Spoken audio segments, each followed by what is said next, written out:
ভোরের আলো ফোটার আগেই একের পর এক বোমা হামলায় কেঁপে ওঠে বৈরুত। বিকট শব্দে ঘুম ভাঙে লেবাননবাসী। আগুনের লেলিহান শিখায় ছেয়ে যায় আকাশ। প্রত্যক্ষদর্শীরা জানান, স্থানীয় সময় শনিবার প্রায় ২০ বার বিস্ফোরণের আওয়াজ শুনতে পান তারা। গণমাধ্যম বলছে, ২০০৬ সালের পর দেশটির ইতিহাসে সবচেয়ে ভয়াবহ হামলার শিকার হল লেবানন। আবাসিক এলাকা লক্ষ্য করে চালানো হামলায় অনেকেই বাড়িঘর ছেড়ে অন্য জায়গায় আশ্রয় নিয়েছেন।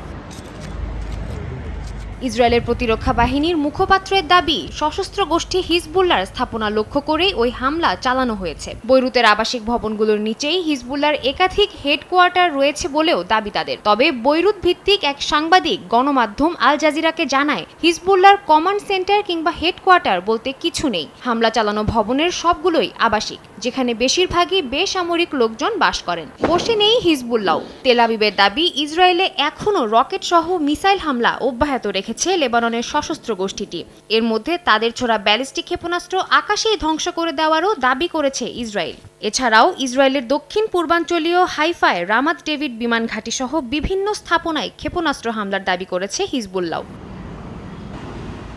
এদিকে রাশিয়ার দাবি, শুক্রবার জাতিসংঘে ভাষণ দেওয়ার পর নিউ ইয়র্কের যে হোটেলে অবস্থান করছিলেন সেখান থেকে এই হামলার নির্দেশ দেন ইসরায়েলি প্রধানমন্ত্রী বিনিয়ামিন নেতানিয়াহু। ইসরায়েলি বাহিনীর এই হামলাকে নেতানিয়াহুর ঔদ্ধত্য এবং আন্তর্জাতিক আইনের লঙ্ঘন বলে মনে করছেন বিশেষজ্ঞরা। জাতিসংঘের অধিবেশনে দেওয়া ভাষণের পরপরই এই হামলা নেতানিয়াহুর পক্ষ থেকে বিশ্ববাসীর প্রতি পরিষ্কার বার্তা বহন করে বলেও মত তাদের।